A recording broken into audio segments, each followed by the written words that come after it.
In this video, we're going to talk about MLOps. So I'll walk you through in detail what MLOps is, why we need it, and how it helps solve real problems when putting machine learning models into actual use. And we'll see all of this with some real-life examples. So by the end of this video, you will feel at least 80% more confident with your MLOps understanding. So let's get started. And we also created the most helpful and beginner-friendly MLOps roadmap to accompany this specific video, so make sure to grab it from below. It can definitely make your learning journey much easier. So imagine we are building a fraud detection system for a banking application. This system needs to automatically flag suspicious transactions to protect customers from fraud, like noticing when weird amounts are booked that don't match how you normally shop. So the data science team builds an impressive fraud detection model in their isolated development environment, running Python notebooks with some sanitized, clean historical data. The model currently identifies 95% of fraudulent transactions, while keeping false alarms low, all before moving to production systems which are handling real customer transactions. So everyone is excited to launch it because these are really impressive numbers. So they deploy the model on production server to start using it in action. But then things start to break down. The data scientists built their model using special Python libraries on their laptops. But the bank's production servers run Java applications because Java is known for its stability and performance and security, as well as enterprise support, especially for transaction-heavy workloads. So many banks and financial institutions prefer to run production systems in Java. If the bank does not allow Python in production, which can be because of compliance or security policy, lack of Python support in general, or just resource constraints, then the engineering team may be forced to rewrite the model logic in Java using Java ML libraries, or by just manually translating the algorithms. But when they finally deploy the model, let's say it takes 3 seconds now to evaluate each transaction. This is way too slow because the bank processes thousands of transactions per minute. If a model deployed in production takes 3 seconds per transaction, it cannot support real-time fraud detection or transaction scoring at banking scale. Banks often require evaluation times in low milliseconds to handle thousands of transactions per minute. So performance mismatches like this are a common pain point when taking prototype models that work fast and reliably in local environment and deploying them into production, especially if code is not optimized or the environment is mismatched. For example, Python-based code running inefficiently compared to Java. Now, it's not just the programming language runtime that's different on deployment environment. For example, if a model is developed and tested on laptops but deployed on Kubernetes clusters in AWS Cloud, let's say, we may have mismatches in system libraries or dependency versions, or even available memory and CPU or GPU. And this can result in errors or drastic performance drops that we didn't have in development or testing environment. But issues continue. Let's say after a month in production, the model starts missing many fraud cases. Why? Because new types of fraud have emerged that weren't in the original training data. This is called the data drift problem. Now, when they try to update the model with new fraud examples, they can't get the same good results as before. Nobody documented exactly how the original model was built, so we have the reproducibility issue. And finally, the team only discovered the model was missing fraud cases after customers complained. There was no system watching and actively monitoring if the model was still working correctly. So to fix all these problems, we need several things. First of all, we need a consistent working environment. The model should run the same way on the data scientist laptop, just like it does on a development server or staging and production servers. So if a data scientist tests a new transaction, like a transfer of, let's say, $9,900 from their account to a new overseas recipient late at night, the model should flag or not flag the transaction exactly the same way, whether the check happens during development on a laptop or in a bank's live system.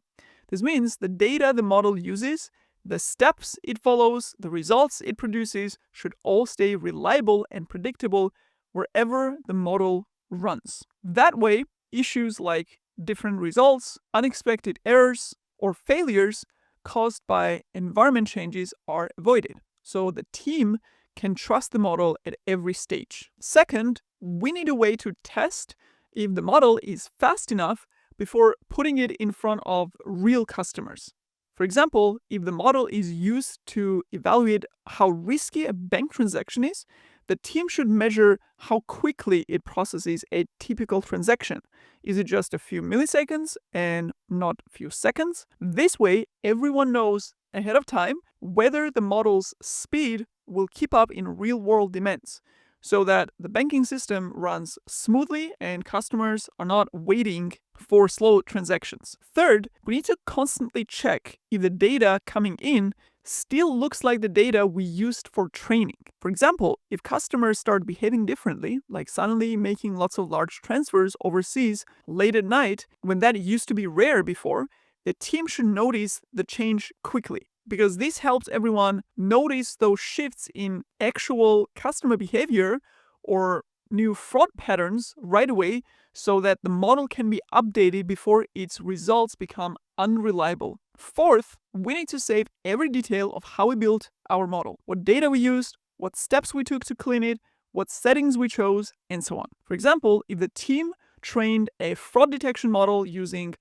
customer transaction data from January to June, applied filters to remove duplicate entries, and decided to use a threshold that flags any transfer over $8,000 as high risk, all of those choices should be recorded. This way, the team or anyone else can always rebuild or review the model exactly the same way in the future, making sure that results are always reproducible and easy to audit. Fifth, we need a dashboard that shows us how well our model is performing at all times. For example, if the model suddenly starts making more incorrect predictions, like missing an actual fraud or incorrectly flagging safe transactions, the dashboard should highlight the increase in errors and send an alert to the team right away.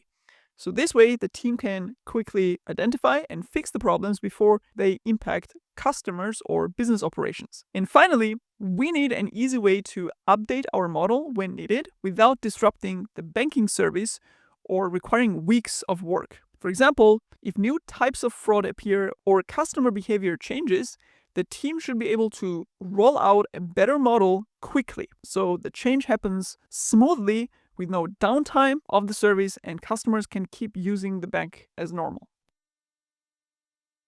And that's where MLOps comes in to help with all of these solutions. So MLOps stands for Machine Learning Operations, and it helps us get models from a data scientist's computer into real production environment. This means packaging them properly and setting them up to run reliably where your customers actually use them. It also helps us keep those models running correctly. Just like a car needs maintenance, machine learning models need someone watching over them.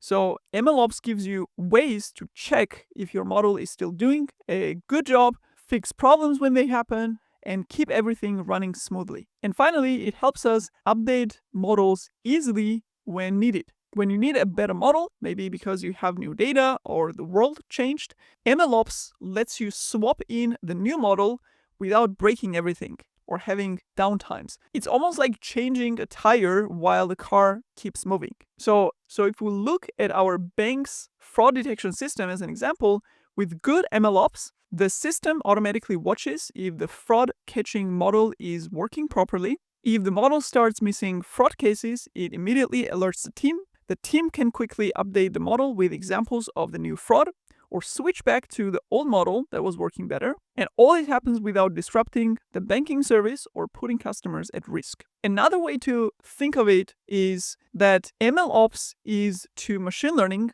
what a kitchen is to cooking. Even if you have the best chef like a data scientist, they can't serve food to hundreds of customers, end users, without a proper kitchen equipped with all the important tools, which is MLOps. Now, to compare the traditional software development to machine learning development, consider this analogy. Traditional software is like building a house with a detailed blueprint. Once built, it works as designed unless you change the code. But machine learning systems are more like building a house that continuously rearranges itself based on weather, occupants' preferences, neighborhood changes, and so on. So machine learning models have unique challenges compared to software applications. They depend heavily on data, which constantly changes in the real world. Their performance can degrade over time, which is what we call model drift. They need continuous retraining based on, again, new data. And the process involves many different specialists, like data engineers, data scientists, machine learning engineers, AI engineers, and so on. To give you another real-life example, Netflix, for instance, uses machine learning models to recommend content to its millions of users. If they just built a model once and deployed it without MLOps practices, the recommendations would become less relevant over time as new content is added and user preferences change. Instead, they need systems to continuously collect the viewing data, retrain their models, and deploy the updated versions. Now, let's see how MLOps would solve each problem that I mentioned in our banking fraud detection system. Solving the deployment nightmare. With MLOps, we use containers. That's where Docker comes in. Think of them as sealed packages that contain the model and everything it needs to run. For our fraud detection system, the data scientists would package their Python model in a Docker container. This container can run anywhere, on their laptops or on the bank servers, and will work exactly the same way. Now, speaking of improving workflows, let me give a huge shout out to Warp, who made this video possible. Warp is an agentic development environment that is transforming how engineers code and deploy. It's basically a unified platform that combines autonomous coding agents, a built-in code editor, an intelligent terminal, and a knowledge system. Now, here's why this matters for MLOps. When you build production ML systems, you are constantly juggling deployment scripts, Docker configurations, Kubernetes manifests, and so many different things. With Warp, you just describe what you need in plain English, like create a Docker file for this fraud detection model with proper health checks, for example. You can then provide context through files or code snippets, and Warp's agent will generate production quality code tailored to your specific project. Everything is transparent and, more importantly, editable, so you work alongside the agent, reviewing and refining the code together. And once deployed, Warp continues supporting you with log analysis as well as debugging. So Warp basically enhances your capabilities as an engineer throughout the entire development lifecycle, which ultimately lets you release and ship faster. And the best part is, Warp is free to use, and you can even try Warp Pro for free for 7 days with plenty of AI credits to really test it out. No card required, and you're gonna find the link for that in the description. Now let's continue with the video and see how MLOps solves the deployment issue. We don't stop at just Docker containers. For production, we need to make sure our model runs reliably at scale. This is where Kubernetes comes in. By deploying our model containers on Kubernetes cluster, like EKS, we solve that environment consistency problem. And Kubernetes then handles all the heavy lifting of scaling our fraud detection service up during busy shopping periods and scaling it down during quiet times. And the best part is that we can define this entire setup as infrastructure as code using tools like Terraform or AWS CloudFormation. This means that the entire MLOps pipeline from development environment to production is documented, version controlled, and reproducible. For our banking fraud system, this means no more surprises when moving from development to production. The model that worked perfectly on the data scientist's laptop or in development environment will work the same in production environments because we create consistency across different environments. And as I said, all these tools and concepts that we're going through are covered in the MLOps roadmap that we created for you to accompany this video. So don't forget to download that from below. The second thing MLOps solves is fixing performance issues. So MLOps includes automated testing. This is part of what we call CI/CD, or continuous integration, continuous deployment pipelines. So for example, before the model goes live, the system or the pipeline runs different types of tests to check if the model is fast enough. So they will do speed testing of the model. Let's say for our banking app, the CI/CD pipeline runs a test that shows that the model is too slow. The team will identify that before it gets released, and they could now optimize the model or use techniques like batch processing and so on to speed it up. MLOps also addresses the data drift in an efficient way. With MLOps, you're constantly watching the new incoming data. It uses data validation tools like TensorFlow data validation or Great Expectations to compare what's coming in now with what the model was trained on. So if the new data starts to look different, let's say customers are behaving in completely new ways or fraud patterns change, these data monitoring tools would notice this quickly and they could alert the team or even automatically retrain the model with examples of the new fraud types. With MLOps, everything is recorded automatically using experiment tracking tools like MLflow or DVC, data version control. So you have the exact data used for training, all the steps used to clean and prepare the data, all the model settings and parameters, results of each training attempt, and so on. For our banking model, these tracking tools mean the team could easily see exactly how the original model was built and recreate that perfectly with additional new fraud examples. MLOps also involves setting up dashboards using tools like Prometheus and Grafana, for example, that will show you how accurate the model is right now, how many transactions it's processing and how fast, whether it's flagging too many legitimate transactions, whether it's missing actual fraud, and so on. Our banking team would see these metrics in real time or get instant alerts if, let's say, the fraud detection rate drops below an acceptable level so that they can take proactive action to fix it. So that's your continuous proper monitoring of the running model in production. So for our fraud detection system, an end-to-end MLOps workflow might look like this. Data engineers set up data pipelines using tools like Airflow or Kubeflow that collect and clean transaction data daily. Data scientists build models in standardized environments using Docker containers, not in some custom lab environments on their laptops, but rather something which is very close to the production environment. When the new model is ready for deployment, CI/CD tools like Jenkins or GitLab CI or GitHub Actions run automated tests to check the accuracy and speed for models with unit tests, integration tests, performance tests before deployment is allowed. If all tests pass, the model is deployed automatically to a staging environment, maybe a Kubernetes cluster, where additional tests run with real transaction data before it can be deployed to final production environment.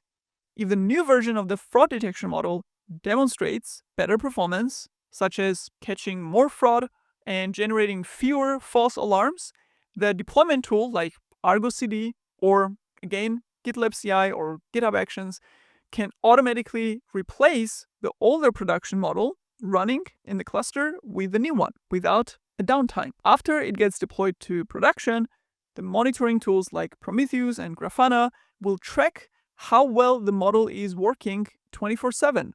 This is especially important within the first hours or days of deploying a new version to immediately catch any issues that might have slipped through all these automated tests into the production. But also, we have an ongoing monitoring for performance degradation of the model because of changing data or changing customer behavior, which again is a phenomenon known as model drift. So tools like Prometheus can automate alerting when metrics deviate from expected levels, which enable fast response.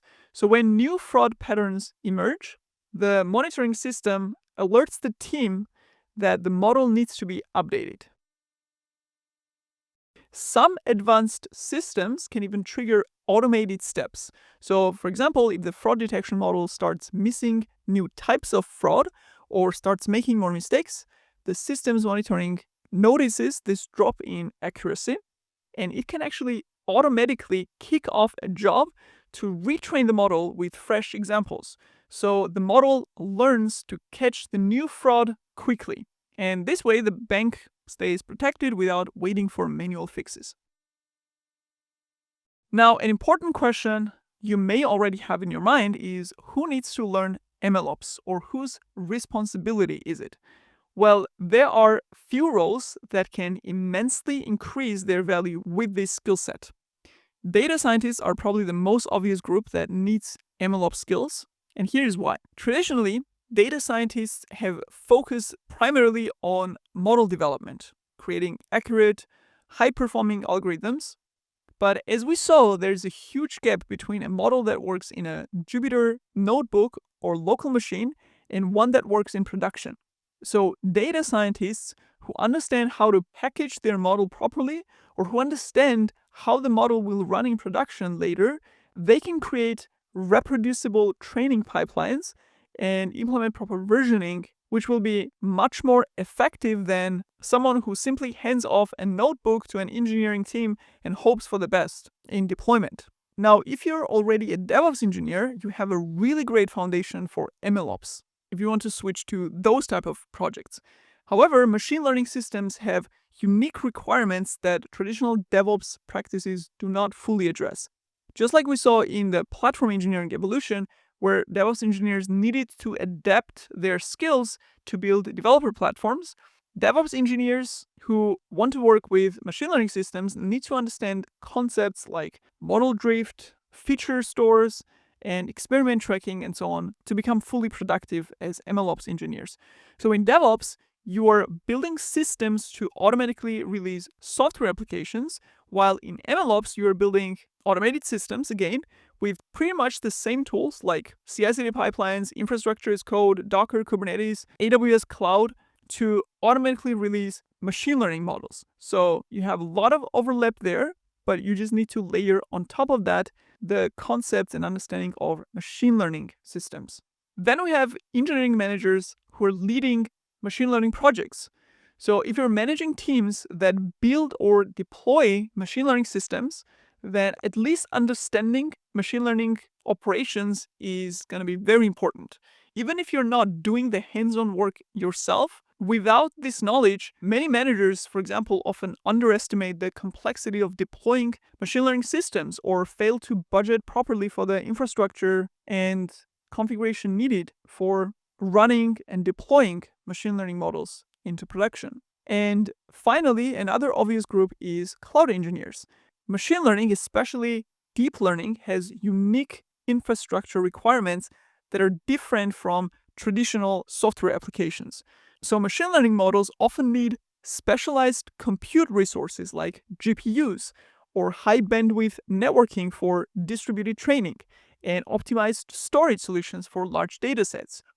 Cloud engineers have a good foundation for understanding different infrastructure components, but for machine learning specifically, they would need to understand all these requirements in order to design, very cost-effective and scalable infrastructure for training and running models on cloud. For example, a cloud engineer might need to design a system that can scale up GPU resources during training jobs, but scale down during inference to save costs, or implement appropriate data storage solutions. For example, for training large models, engineers must implement storage solutions that can handle lots of data quickly.